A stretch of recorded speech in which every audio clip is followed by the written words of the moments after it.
Ella es médico veterinario y zootecnista por la Universidad Nacional Autónoma de México, con maestría en ambas especialidades por esta universidad, 29 años de experiencia en el control de vectores y manejo integrado de plagas en diferentes empresas globales. Actualmente está encargada de soporte técnico para Latinoamérica de Syngenta. Ella nos va a hablar del manejo estratégico de la resistencia a rodenticidas. Esta charla está auspiciada por Syngenta Perú. Teresa, te escuchamos. Adelante, por favor. Muchísimas gracias. ¿Se escucha ahí bien mi sonido? ¿Están viendo mi pantalla? Perfecto, perfecto.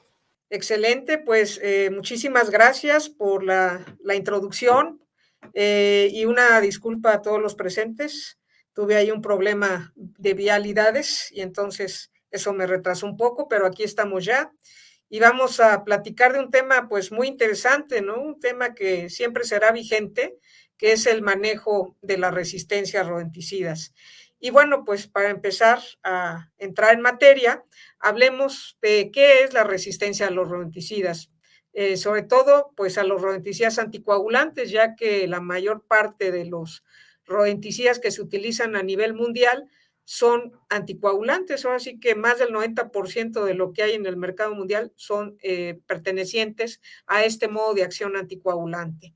Y bueno, pues para esta definición me permití ahí consultar una fuente pública, que es el Rodenticide Resistant Action Committee, por sus siglas el RRA, y aquí está la dirección de internet por si quieren consultarla, pero fíjense qué interesante cómo es que lo definen. Es la importante pérdida de eficacia bajo condiciones prácticas en las que se ha aplicado correctamente el anticoagulante, debiéndose esta pérdida de eficacia a la presencia de una cepa de roedores con una sensibilidad a los anticoagulantes manifiestamente reducida y heredable.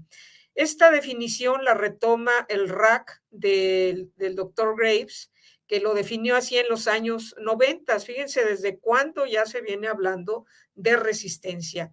Y aquí, pues en resumen, es que aunque ustedes hagan la aplicación de manera correcta, de acuerdo a las dosis recomendadas de la etiqueta, pues no están obteniendo el resultado esperado. Y que además esto se presenta generación tras generación en los roedores de esa población en particular. Entonces, en ese momento podemos tener una sospecha de que puede estar involucrada la resistencia a anticoagulantes. Ahora, también hay otro concepto que esta resistencia, pues obviamente es heredable, ¿no? Es una resistencia de tipo genética o adquirida. Entonces, aquí, ¿qué es lo que estamos viendo en manera práctica cuando tenemos una población abundante de roedores en una colonia? Pues puede suceder que transcurran los días y al transcurrir estos días, pues simple y sencillamente no estamos teniendo el resultado esperado, sino que la población se mantiene e incluso podría ser que hasta supere el número, la abundancia poblacional.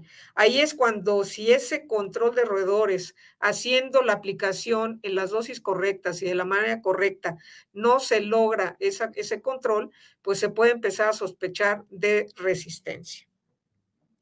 Y algunas consideraciones, bueno, pues esta resistencia de tipo genética o heredable, pues es la capacidad de los individuos dentro de esta población de continuar alimentándose de ese sebo rodenticida por muchas semanas, pero no mueren. Ahora sí que no los mata, pero sí los engorda, ¿no? Entonces es ahí donde ya puede haber una sospecha de expresión de resistencia genética. También es cuando ya hemos descartado otro tipo de fenómenos que pueden ocurrir en la praxis cotidiana, que puede ser que evaluamos mal la abundancia poblacional, que no hicimos una buena inspección y no pusimos la cantidad suficiente del sebo rodenticida para lograr el control. Eso puede ser un fenómeno que se presenta en la práctica, pero si ya lo analizamos y todo lo hicimos de acuerdo a una buena inspección y a tener un buen índice de abundancia poblacional y una buena oferta de cebo colocada, bueno, ahí ya se empieza a hablar de un fenómeno de resistencia. Otra cuestión es la inmigración. A veces controlamos muy bien en una locación en particular una colonia de roedores, pero queda ese nicho abierto y pueden venir roedores de otros lugares aledaños. Bueno, si es inmigración, pues ahí no hay resistencia. Ahí es que no consideramos eso en el proceso de inspección. También hay otras cuestiones interesantes en resistencia. Esto lo menciona la página de este comité de manejo de la resistencia a anticoagulantes, que la resistencia está bien definida ya geográficamente para las dos ratas sinantrópicas importantes, Ratus norbergicus y Ratus ratus, pero en el caso de Mus musculus aún no está bien delimitada geográficamente en dónde se está presentando, pero sí hay reportes ya importantes. Y también pues se habla de la resistencia por rechazo al cebo, lo que se considera shyness. En general, para ratas no está asociada una resistencia genética, pero más adelante les voy a platicar ahí de que en Mus musculus sí hay una asociación genética por shyness. Esto también es una información reciente e interesante. Y bueno, pues también si esta resistencia está asociada más bien al consumo de un antídoto, ¿no?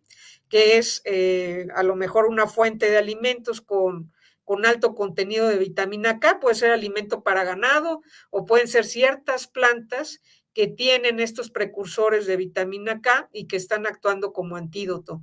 Ahí, con estas consideraciones, pues como pueden ver, realmente no estamos hablando de resistencia, sino de otro tipo de fenómenos antes de hablar de resistencia abiertamente. También se habla de lo que denominan la resistencia conductual, que realmente es el rechazo al cebo o shyness. Shyness es un temor, ¿verdad? Una aversión.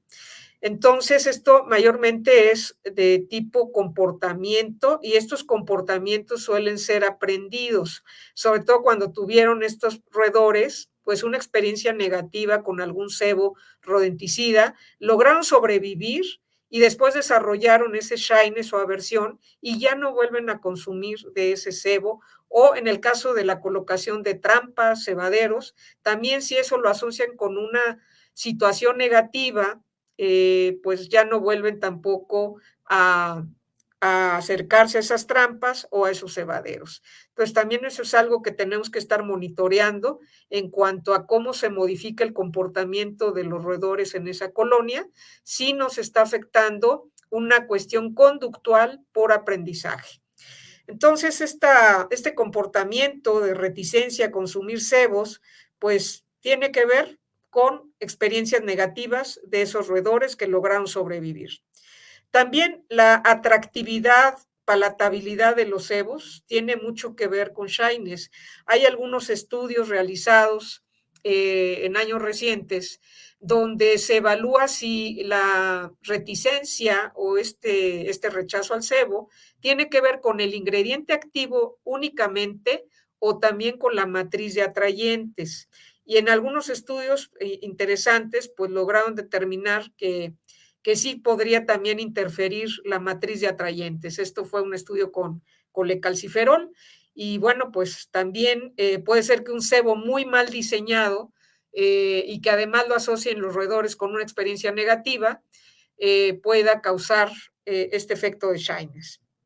Por eso tan importante buscar cebos rodenticidas de alta atractividad. En el caso de Syngenta, ustedes saben que tenemos una buena oferta de cebos con la marca Clerrat en el caso de Perú, algunas otras marcas en otros países, por ejemplo, en el caso de México, los que estén conectados en México, tenemos la marca Talon para uso urbano, Weatherblock para uso urbano, en el caso de Brasil está Talon Blocos XT y también la marca Clerrat, y pues ahí puede haber una gran diferencia entre utilizar un cebo de alta atractividad contra algunos que tienen un diseño pues más pobre en atrayentes. También de los estudios conductuales que se han revisado para rechazo a cebos, hasta la fecha pues no existe ningún componente genético en ratas, pero fíjense aquí lo que pasa en Mus musculus. Aquí ya hay un estudio con una asociación en el FOSI L120Q, que es una mutación genética en Mus musculus, que sí pudiera dar este resultado conductual, ¿no? Entonces, para ratas no, para ratones hay un estudio, pero un estudio pues no es la verdad completa, ¿verdad? Podría haber algunos otros que contradigan a ese primer estudio. Bueno, y algo también importante que les he puntualizado en algunas otras charlas es no confundir la resistencia genética con la aversión a cebos agudos, ¿no? Porque también en los cebos agudos, en la historia de los rodenticidas, recuerden que pues ha habido moléculas muy agresivas en cuanto a la forma de matar a las colonias de roedores. Si hablamos de estricnina, de 1080, de sila, de sulfato de talio, todos estos tóxicos y el fosforo y zinc, por supuesto, pues tienen un modo de acción agudo que muchas veces cuando los miembros de la colonia llegan a sobrevivir al efecto de estos tóxicos, quedan con esta experiencia negativa y no vuelven a comerlo. De hecho, en la literatura se habla de estos agudos como rodenticidas de one shot, es decir, que podemos a lo mejor utilizarlos exitosamente en una primera fase, en el manejo de roedores, pero después los sobrevivientes no lo vuelven a consumir. Y por supuesto, muchos de estos CEOs agudos pues ya están en desuso en el mercado, sobre todo a nivel de algunos países europeos, de Estados Unidos. Ya esto ya no se utiliza en México, en Perú, cuando hablamos de 1080, pues obviamente es una sustancia prohibida. Sin embargo, en algunos países todavía se llega a utilizar fósforo de zinc. Y vean aquí cómo la aversión, que es por comportamiento, una conducta aprendida, puede ser muy variable. Por ejemplo, a Escila roja se hicieron estudios y la duración de la aversión en la población podía durar hasta 1 año. En el caso de agudos como el fosfuro de zinc, hasta 2 meses puede darse esta aversión.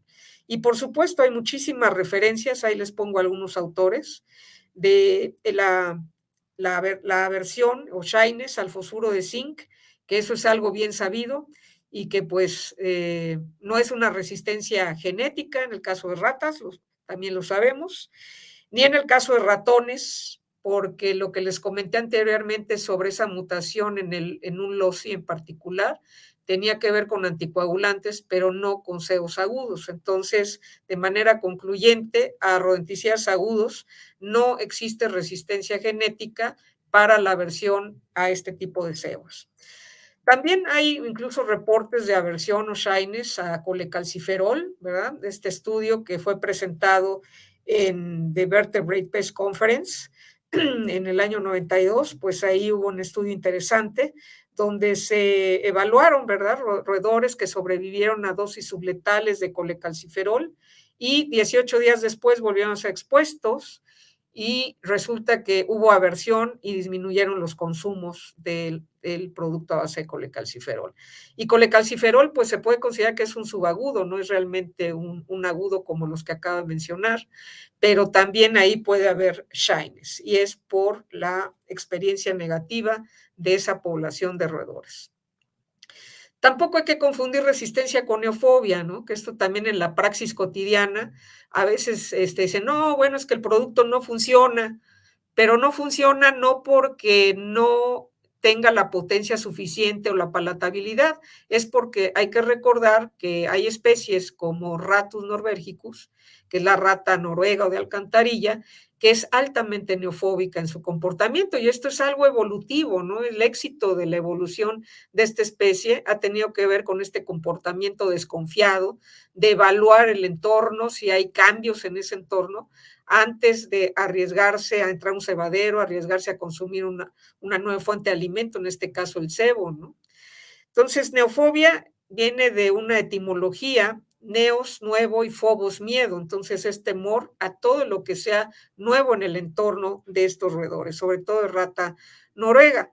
Y las ratas de alcantarilla pueden manifestar esa desconfianza incluso por días. Entonces, no es a veces una resistencia genética a un anticoagulante, que no esté haciendo efecto el anticoagulante, sino que las ratas no lo están comiendo hasta que se les quita la neofobia, y para eso pueden pasar 3, 4 días en lo que empiezan a asociar que ese nuevo cebadero en su entorno, que incluso el haber modificado el tipo de cebo dentro de un cebadero que ellas ya conocían en la ruta, pues que es algo que no les va a causar un riesgo para ellas o sus crías, que a veces las crías ya acompañan a la madre en la exploración de consumo de sólidos después del destete.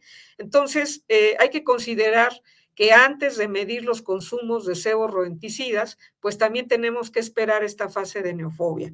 Y la neofobia, pues no es hereditaria, es un comportamiento de aprendizaje, pero la neofobia en un grado máximo sí puede desencadenar shyness, esta versión, y sobre todo cuando se asocia a experiencias negativas.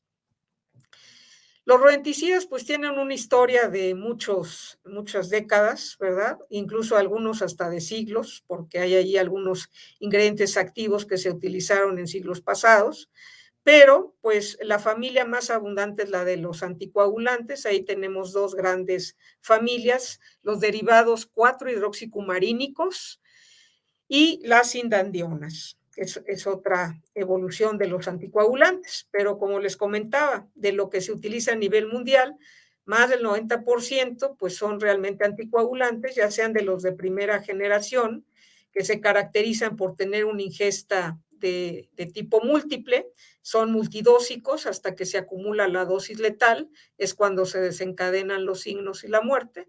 Y en el caso de estos de primera generación, pues ejemplos como la warfarina, el cumatetralil, la difesanona, el cumacloro, que son pues moléculas bastante antiguas, o los de segunda generación, que ya son de una sola ingesta, que vinieron a resolver algunos problemas precisamente, no solamente de rapidez en el control, sino también de manejo de la resistencia a los anticoagulantes de primera generación.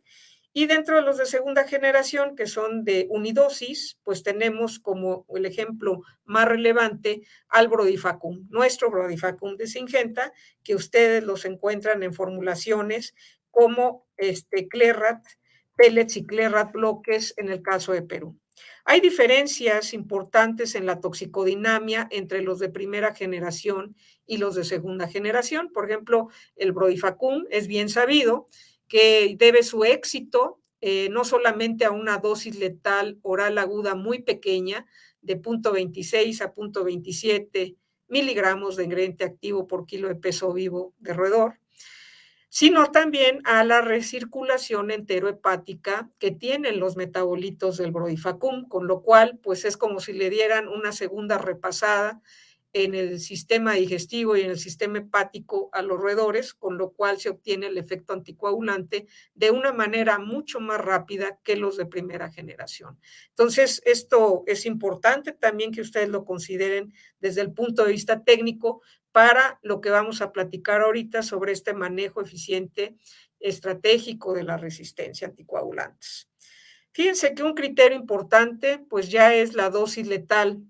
Pueden existir muchas bases bibliográficas donde ustedes pueden encontrar esta información, pero algo importante es que estas DL50 oral aguda son específicas por especie. En el caso de Ratus norbergicus, las dosis que están aquí para rodenticidas de primera y segunda generación fueron extraídas de la información de los dossiers que fueron, pues ahora sí, todo lo que fue el proceso de registro en Europa a través de la ESHA y de la EPO y de la directiva S98. Entonces, son datos que las mismas empresas dieron a la autoridad regulatoria de la Unión Europea para obtener esta revisión de los rodenticidas. Entonces, estas dosis, pues digamos que son las más oficiales regulatoriamente. Y como pueden ver, en el caso del Brodifacum de Syngenta, que está en nuestras marcas Clerrat, va de 0.22 a 0.27 el rango, dependiendo pues si se hizo en hembra, si se hizo en macho. Incluso hay otro dato adicional en ratas noruegas silvestres, o sea, las de campo, donde incluso esta DL50 es mucho menor, es de 0.17 en ese otro estudio, ¿no? Hay otros ingredientes activos que si bien tienen también una DL50 oral aguda pequeña en comparación a los de primera generación, pues siguen siendo de menor potencia si los comparamos con el Brodifacum de nuestros productos Clerrat. Y si hacemos una potencia comparativa entre el Broifacum de Syngenta y los otros ingredientes activos de esa lista, podemos encontrar aquí unas ecuaciones interesantes, ¿no? El Broifacum es 72 veces más potente que el Comatetralil. Claro, esto es bastante lógico, ya que vimos que en la tabla anterior, pues la DL50 oral aguda de Comatetralil era de 16 miligramos, ¿no? Entonces, si nosotros dividimos ese valor del Comatetralil entre el valor del Broifacum, obtenemos una diferencia tremenda, ¿no? Es 72 veces más potente Clerrat que cualquier formulación a base de Comatetralil.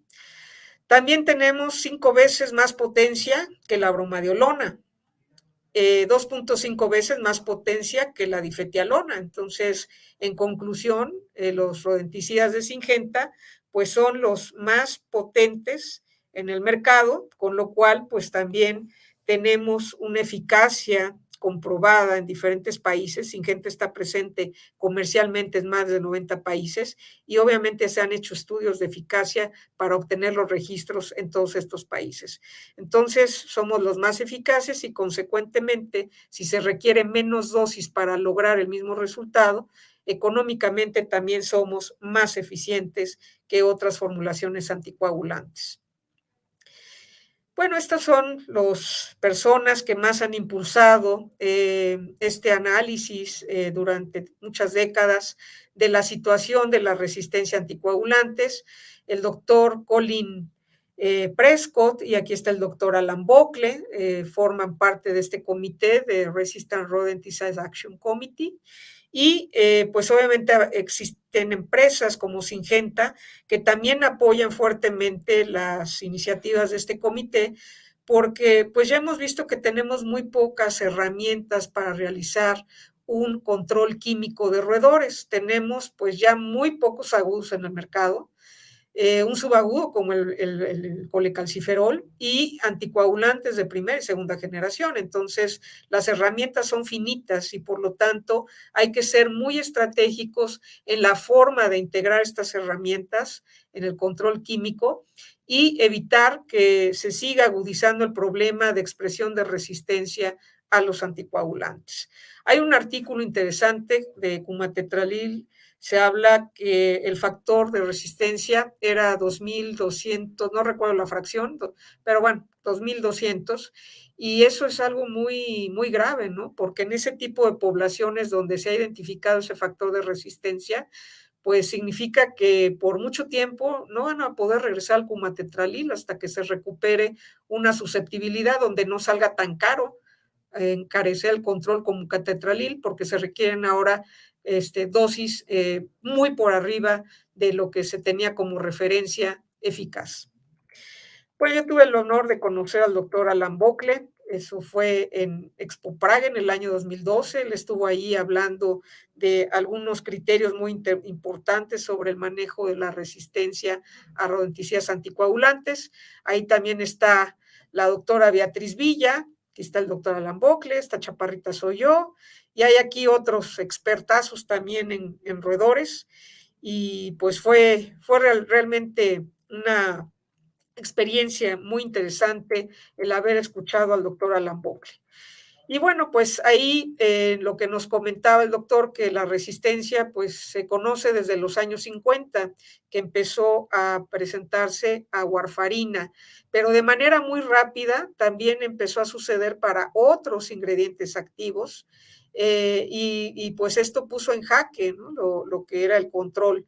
Esta imagen es de una publicación que ustedes conocen, es el libro del doctor Mallis, de una de las ediciones antiguas, pero pues es un resumen muy bueno para ver esta evaluación de la resistencia, y no solo en Estados Unidos, en muchos otros países.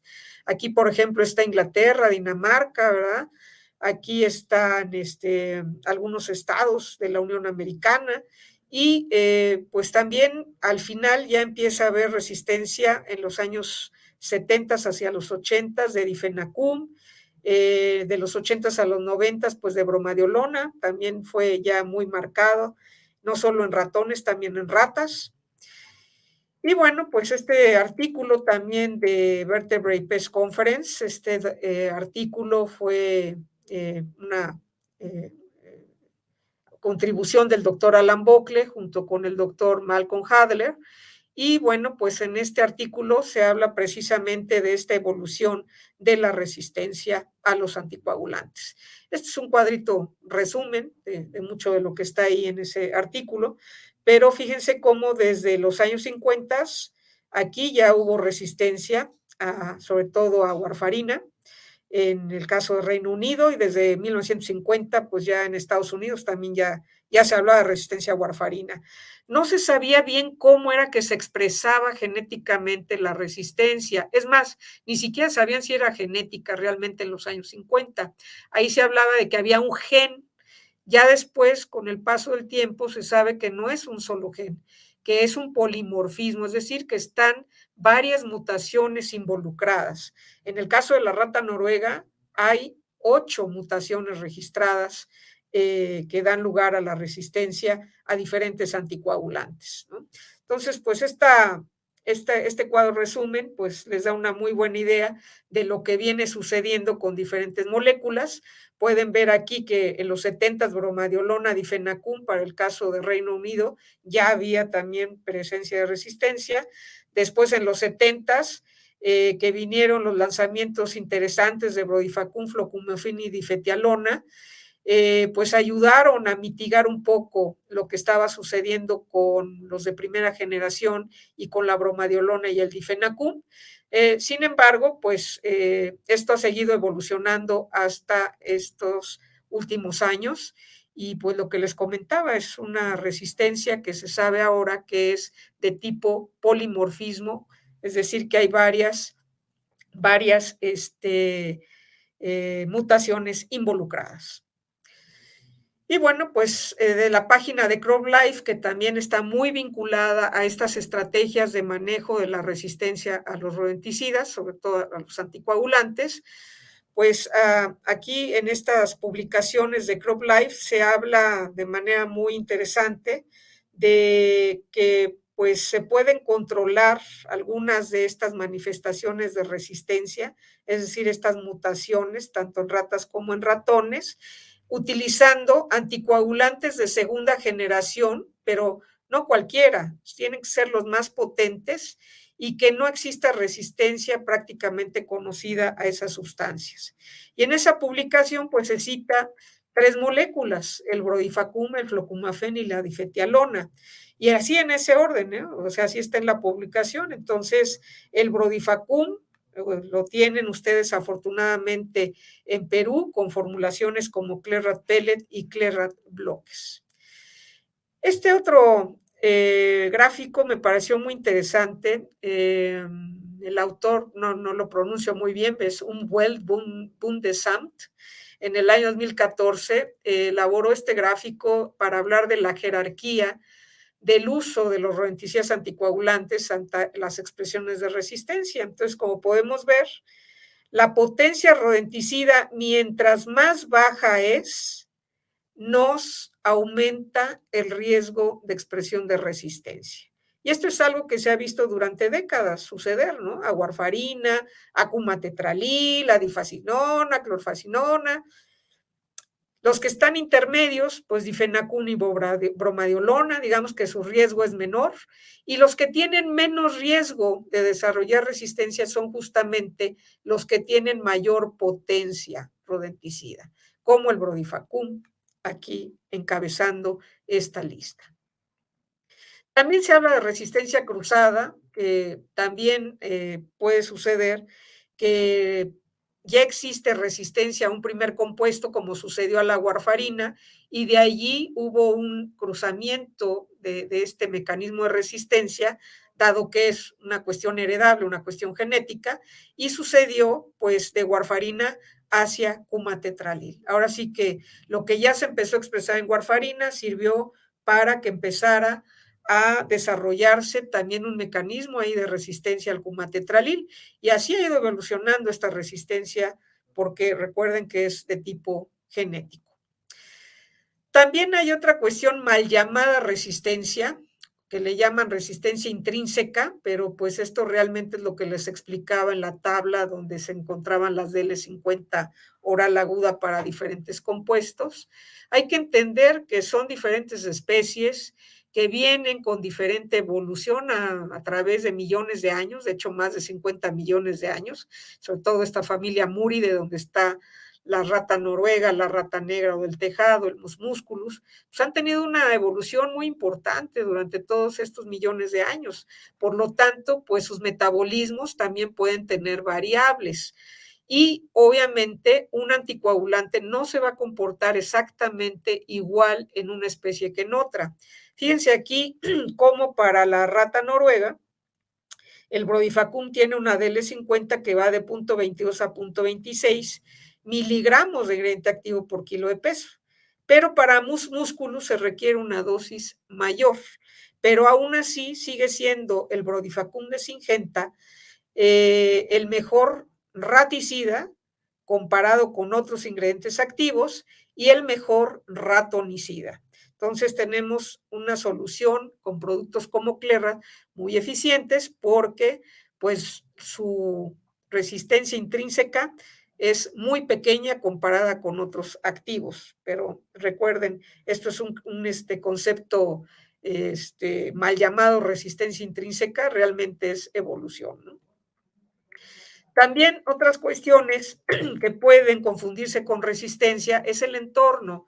Cuando hagan inspección de poblaciones, sobre todo de ratas, que son las que tienen mayor desplazamiento, sobre todo en áreas urbanas y suburbanas, industriales, pues puede ser que existan algunas malezas cercanas a las instalaciones donde estén teniendo aporte de vitamina K en algunas de las formas o precursores de la vitamina K, ¿no? Entonces, por ejemplo, la verbena officinalis es bien conocido que puede tener este efecto de antídoto anticoagulante. Ahí les presento la verbena. Y también el Hipericum perforatum, ¿verdad? También esta planta y la cruza, puede ser que tenga esta interacción de antídoto porque los roedores consuman parte de la planta, algunas semillas. La resistencia ya desde el punto de vista genético o adquirido, ¿verdad? Pues hay que diferenciarlo. No es lo mismo heredable que algo que es simple y sencillamente un comportamiento de tipo aprendizaje, ¿verdad? Un aprendizaje adquirido. Entonces ya les había dicho que no hay que confundir el shyness con la resistencia heredable a los anticoagulantes. En el caso de las bases genéticas de la resistencia, que pues sí es heredable, tiene que ver con algunas mutaciones que se dan precisamente en la forma en que se codifica la formación de una enzima muy importante, que es la vitamina K2,3 epóxido reductasa, conocida como BKOR, y que estos cambios en esta enzima pues pueden ocasionar esa resistencia a los anticoagulantes. De hecho, el gen que está responsable de estas mutaciones, pues se denomina BKORC1, ¿verdad? Ahora sí que es la variante 1. Y pues se sabe que hay un polimorfismo, o sea que no es una sola mutación, son diferentes mutaciones las que se van dando y de esta manera hay mayor resistencia a un ingrediente activo que a otro en una región geográfica que en otra y ahorita lo vamos a ver. Entonces, pues esas mutaciones tienen que ver con una parte muy sensible a nivel de la estructura bioquímica de estos elementos y son aminoácidos que cambian no solo de posición, sino también pueden ser cambiados por otros aminoácidos. Bueno, entonces aquí, por ejemplo, vemos una mutación en el caso de los ratones. Fíjense cómo hay una secuencia, ¿no? Una secuencia lógica en esta parte del gen, pero de repente pues hay un cambio aquí. En lugar de seguir una secuencia, se cambia aquí la secuencia por otro aminoácido y eso es lo que ocasiona esta mutación denominada L128S en los ratones. Aquí pues una tabla que resume diferentes tipos de mutaciones, en qué posición y qué tipo de aminoácido es el que debería de estar y pues aquí ya está cambiado por otro diferente aminoácido. Esto nos da una mutación, por ejemplo, denominada LEU120GLN, L120Q en ratos norvégicos, pero fíjense cómo esa misma mutación de leucina por glutamina puede cambiar de posición. En lugar de la posición 120 es en el 128, y entonces aquí el nombre de la mutación pues ya recibe la denominación LEU128 en lugar del LEU120. Y fíjense cómo aquí bien interesante, ya no solo es para ratos norvégicos, también es para mus musculus esta mutación genética. Y bueno, para no aburrirles aquí con tantas mutaciones, pero era para que vean que no es una sola forma de mutación, es un polimorfismo en cuanto a las mutaciones, es decir, que hay diferentes tipos de mutaciones. Y por supuesto, también los factores de resistencia, dependiendo del tipo de mutación, pueden ser bien diferentes. Tanto los estudios que se han hecho en Reino Unido como en algunos otros países europeos, en Estados Unidos, pues pueden tener diferentes factores de resistencia. Esto no es algo estático, esto puede cambiar conforme a las poblaciones que se estén evaluando y la región geográfica. Fíjense cómo aquí la proporción entre las hembras, perdón, entre los machos y las hembras, cómo cambia este factor de resistencia tratándose de diferentes moléculas, ¿no?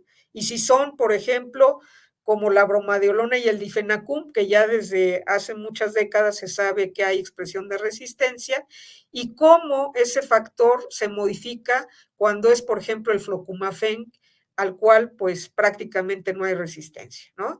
Entonces, obviamente todo esto se está analizando año con año, se están monitoreando poblaciones, y es un trabajo muy organizado por parte de este Comité de Manejo de la Resistencia, el RAC.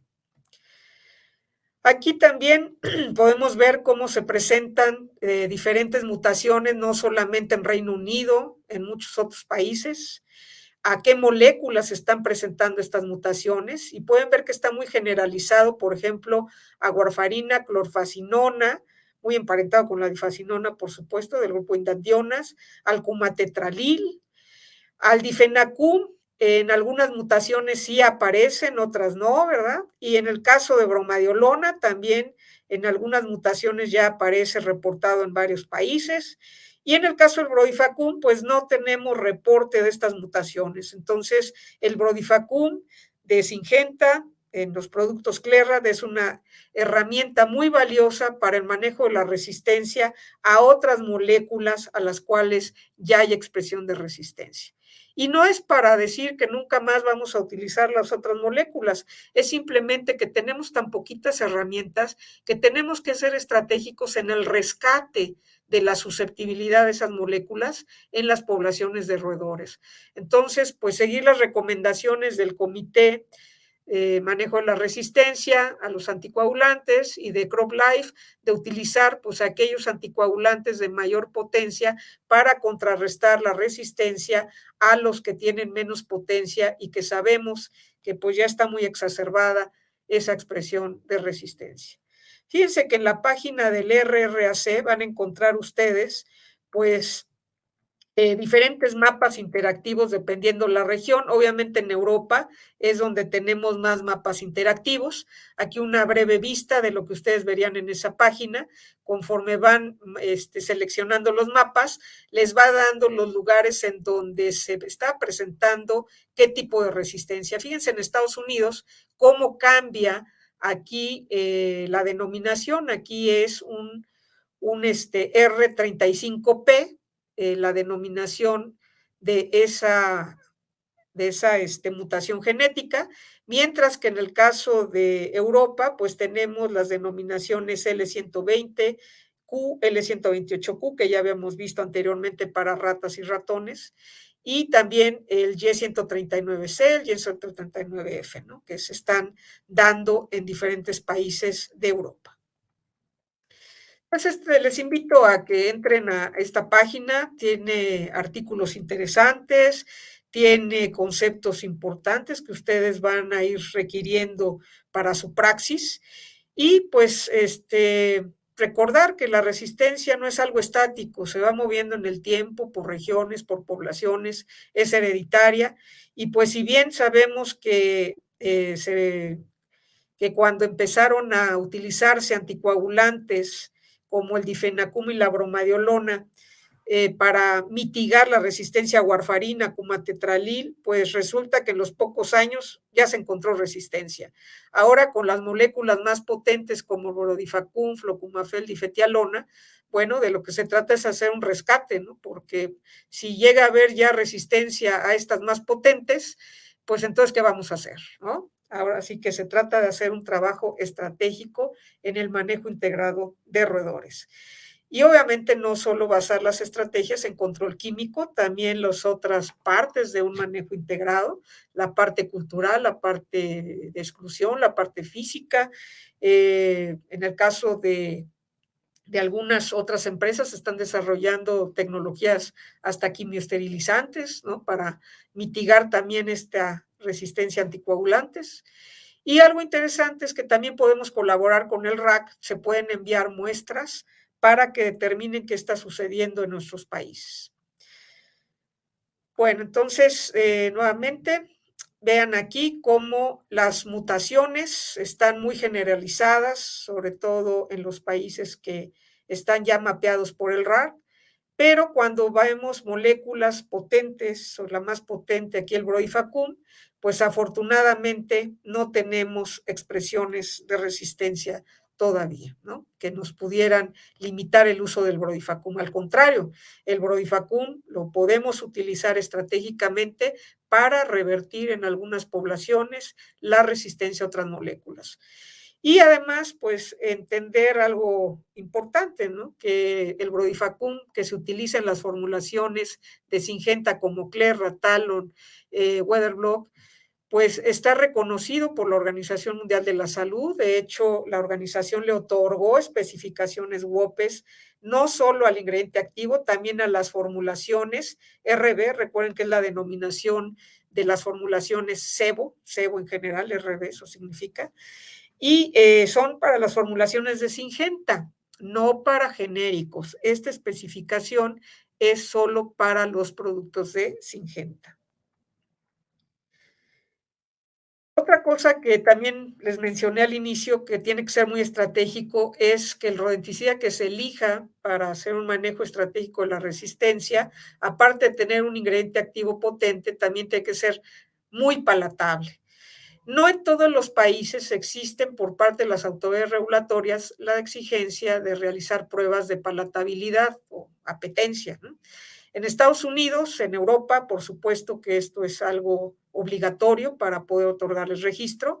De hecho, el test de la EPA se basa en un criterio de al menos el 33% de aceptación del cebo. Si no supera ese parámetro, pues no le dan registro a ese rodenticida que están evaluando para registro.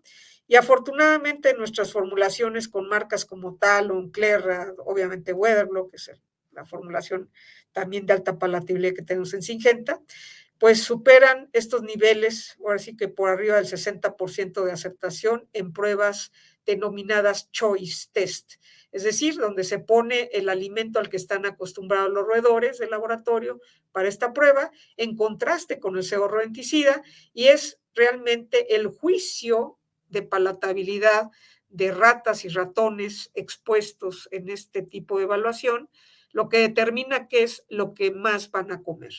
Si el cebo tiene una matriz desarrollada con muy buenos atrayentes, obviamente el consumo va a balancearse más hacia el consumo de cebo que al de la dieta de laboratorio. En esto se basan estas pruebas, contra un alimento suculento al que ya están acostumbrados los roedores, que es la dieta de laboratorio, y en contraste el cebo rodenticida a evaluar. El secreto de nuestras formulaciones como Clerra Pellets, pues es la homogeneidad que tenemos en la distribución de granos, de cereales, que pues son selectos cereales porque están basados en las apetencias de ratas y ratones, y que además estos granos están compactados por extrusión para dar una forma peletizada. Entonces, en esto se basa nuestra gran palatabilidad de formulaciones como Clerrat Pellet. Y otra formulación que también tenemos en Perú, que es Clerrat Bloques, pues también tenemos esta homogeneidad en cuanto a la distribución de la matriz atrayente, con los granos, los cereales, a los edulcorantes, que también están incluidos, y por supuesto el ingrediente activo, que también tiene una distribución homogénea por el tipo de proceso de fabricación que se realiza pues totalmente estandarizado, ¿verdad? Nosotros tenemos plantas en donde tenemos certificaciones ISO, y pues nuestros procesos lote a lote son estandarizados para dar pues la misma calidad de homogeneidad de los componentes, no solo de atrayentes, también de ingrediente activo. Y bueno, pues esto creo que les va a dejar mucho más gráfico en la mente qué sucede cuando tenemos un rodenticida. De por sí sabemos que hay rodenticidas que son de segunda generación que pueden tardar hasta 15 días en acumular la dosis letal. Los que son más rápidos son los de primera generación, en comparación con lo lento que pueden funcionar los de segunda generación. Pero también el otro criterio es la palatabilidad, ¿no? A mayor palatabilidad, pues mayor consumo. Si consumen la dosis letal de manera más rápida, también de manera más rápida vamos a obtener la mortalidad. ¿Qué pasa cuando elegimos mal? Elegimos un rodenticida que tiene una potencia rodenticida baja, pueden ser los de primera generación, por ejemplo, ¿no? o de los más antiguos de segunda generación, como una bromadiolona, pero también elegimos mal en el sentido de que se tarda mucho en consumir porque la palatabilidad es mala. Entonces vamos a alargar mucho la fase de ataque en el control. Se nos va a alargar el manejo de esta población de roedores y eso cuesta dinero. Nos cuesta mucho dinero, también nos cuesta reclamaciones, nos cuesta insatisfacción del cliente y nos cuesta en salud, porque también recuerden que los roedores están diseminando patógenos causales de diferentes enfermedades de importancia en salud pública. Y más en Perú, ¿no? Allá tenemos ahora noticias de que en una región ya también se notificó de hantavirus el año pasado, creo. Por ahí se hablaba de unos casos de hantavirus en el Perú. Por supuesto, en otros países de Cono Sur sabemos que hay hantavirosis, ¿no? Entonces, no es el único patógeno importante, pero sí por la gravedad y el riesgo laboral para ustedes como controladores de plagas. Si elegimos bien con formulaciones como Clerrat, bueno, pues ahí ya sabemos que tenemos una molécula de alta potencia rodenticida. De hecho, es la más potente para el caso de ratas y ratones por su muy pequeñita DL50 oral aguda. Y además tenemos muy buena palatabilidad comprobada, no solamente en Estados Unidos, también esto se tuvo que hacer para los registros en Europa.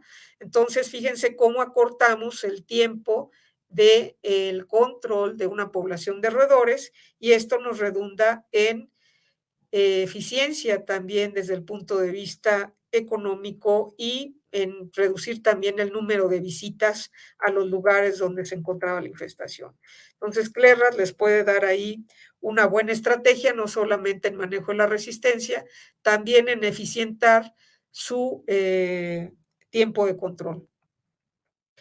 Una rotación inteligente tiene que ver con estos criterios que ya nos han dado grandes expertos como el doctor Alan Bocle desde este Comité de Manejo de la Resistencia Anticoagulantes, que tiene que ver con sustituir de manera preventiva los rodenticidas de primera generación por segunda generación y sobre todo donde ya sabemos que puede haber expresiones de resistencia. Hay países donde esto ya está muy documentado. Habemos otros países latinos, sobre todo, ¿verdad?, que no hemos hecho todavía nuestra tarea de muestrear y estar involucrados con el RAR, pero pues tenemos un fuerte intercambio comercial con Estados Unidos, con Europa, y nos pueden estar llegando miembros de colonias ya con alta expresión de resistencia en embarques. Y esto puede estar modificando la genética de poblaciones en nuestros países. México, por ejemplo, pues tenemos frontera norte con muchos estados de la Unión Americana Y bueno, pues ahí ya vieron que ya hay expresiones de resistencia importantes. Así es de que yo no creo que México esté exento de tener situaciones muy parecidas ya a Estados Unidos, ¿no? Otra cuestión importante es pues pensar en Clerad como uno de los productos de primera elección para este tipo de rotaciones, no solo por su potencia, también por su palatabilidad. Y, por supuesto, pues evitar aquellos que ya sabemos que son de mala calidad, baja palatabilidad, baja potencia, utilizar aquellos que sí están registrados. Por favor, no fomentemos la piratería, no fomentemos aquellos productos irregulares que pues van en detrimento de nuestro gremio y de la salud pública porque no los ha evaluado un gobierno. Y también pues tiene que ver el manejo de la resistencia con elegir la colocación de puntos estratégicos de cebado. Hay criterios de si se limpian o no se limpian los cebaderos por el caso de neofobia. Entonces, pues aquí también tiene que ver por el segmento de mercado en el que ustedes trabajen. En industria alimentaria, por supuesto que hay algunos criterios de certificadoras internacionales que dicen, oye, sí se tiene que limpiar y desinfectar un cebadero, ¿no? Y más ahora con este riesgo de COVID. Y, por supuesto, integrar el manejo, valga la redundancia, manejo integrado con otras estrategias adicionales. Ahí nuestras formulaciones, Clerad Pellets, Clerad bloques para hacer una rotación estratégica. Y aquí ya nada más para finalizar, esto es un estudio que me compartieron mis compañeros de Brasil, ¿verdad? Guilherme, que ustedes saben que es también otra persona que está en investigación y desarrollo para la TAM, y mi jefe, el doctor Washington Ferreira. Esto se basó en colocar cebaderos con diferentes bloques colocados de manera aleatoria para ver por cuál tenían más preferencia esas poblaciones de roedores. Obviamente se realizó con una de nuestras formulaciones ya registradas en Brasil, Talon Blocos, que en México se llama Weather Block, igual que en Estados Unidos. Y vean cómo los otros cebos de la competencia pues parecían formulaciones también con buena distribución de cereales, compactos, ¿verdad? Parecían atractivos, pero al paso de las semanas pues se encontró que el mayor consumo fue precisamente para nuestro producto, para Weather Block XT o Talon XT, que es la marca registrada en Brasil, y pues obviamente tenemos una superioridad en cuanto al consumo por la palatabilidad. Y esto pues redunda en lo que les he dicho, no solo hay que fijarnos en el ingrediente activo, en el manejo de la resistencia, también hay que fijarnos en la palatabilidad. Yo, pues nada más como última recomendación, que lleven un programa de manejo integrado de roedores, donde obviamente el control químico es una parte importante, pero también entender que tienen que aplicar otras partes del manejo integrado y, por supuesto, siempre estar conscientes de la rotación de manera estratégica, dependiendo de las poblaciones con las que ustedes se encuentren para trabajar. Aquí les dejo mis datos, Teresa Ambriz, a sus órdenes. Está ahí mi correo electrónico, mi teléfono celular, tengo WhatsApp en ese número. Muy agradecida por el apoyo de los organizadores de Perú Plagas. Muchísimas gracias a todos los organizadores, y en particular a Mauricio Rubín de Celis. Muchas gracias. A ti, han quedado muchas preguntas, para alcanzarte. Te invitamos a que las respondas, por favor, a través del correo electrónico, ya que el tiempo que tenemos es bastante justo. Muchísimas gracias. Muchas gracias. Gustavo, un abrazo. Chao. Un gusto tenerte por aquí.